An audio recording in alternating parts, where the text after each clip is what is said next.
Hi there, I'm Dan Bernardo and this is Jonathan Martin and we're with Rose Costumes. Today we're going to be doing a special video, one that is very useful for all of you directors and costuming assistants out there for our productions and our costumes. How to use our Rose Costumes measuring sheet. Now, when you work with us, we have a sheet, a big grid that you can fill out all the measurements on, and it also comes with instructions. Today we're going to be covering the male measurement form.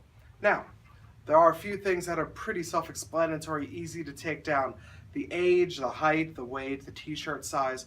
The main thing that I want to cover are some of the very specific measurements we use for young men, especially with getting them proper period costumes. First thing that I do is the chest. You're going to want to go around the widest part of the chest underneath the arms. If you could please, hold this, Jonathan. And with my handy measuring tape, the midsection right about here.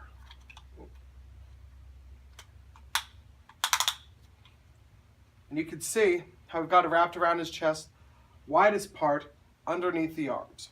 And I've got a nice 35-inch chest right there. Next one that we often use is going to be the waist. Now a lot of kids, especially people with modern clothing, are going to be wearing their jeans down along their hips, this along their body. That's not where we're going to be aiming for our period piece outfits. Their pants waist is right at the belly button, the natural waist. That said, just place it right on your belly button and give us a spin. The sound effect helps.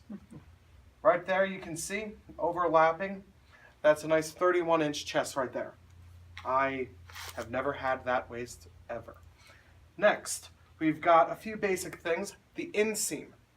You can aim right about where the pants break, down to the ankle, right about there. There's also such a thing as an outseam.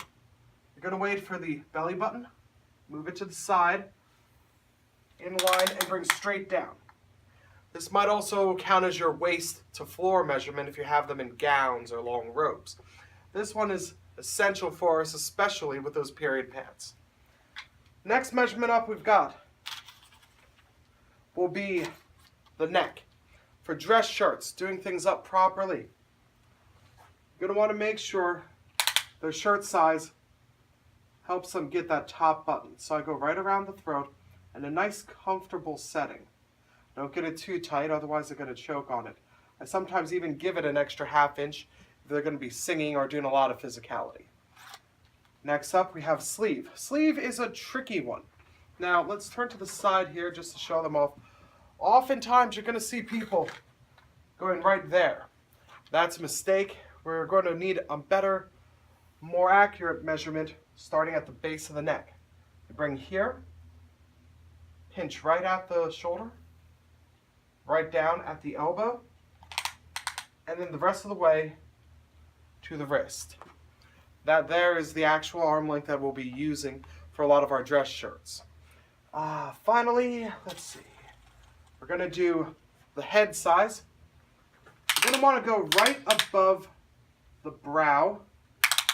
Most hats will sit about there, and try not to get too tight onto the head.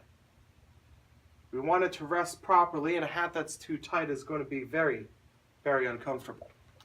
That said, we've got the basic measurements covered. Things like shoe size, height, weight, t-shirt, dress shirt size. Those things the average kid might already know, or just ask their parents. The big ones though, the chest, the waist, inseam. These measurements are key. You take those right, we'll be able to take care of you. That said, I'm Dan Bernardo, this is Jonathan Martin. Thank you for watching our video. I was never a 30-inch waist. And that's me after lunch. I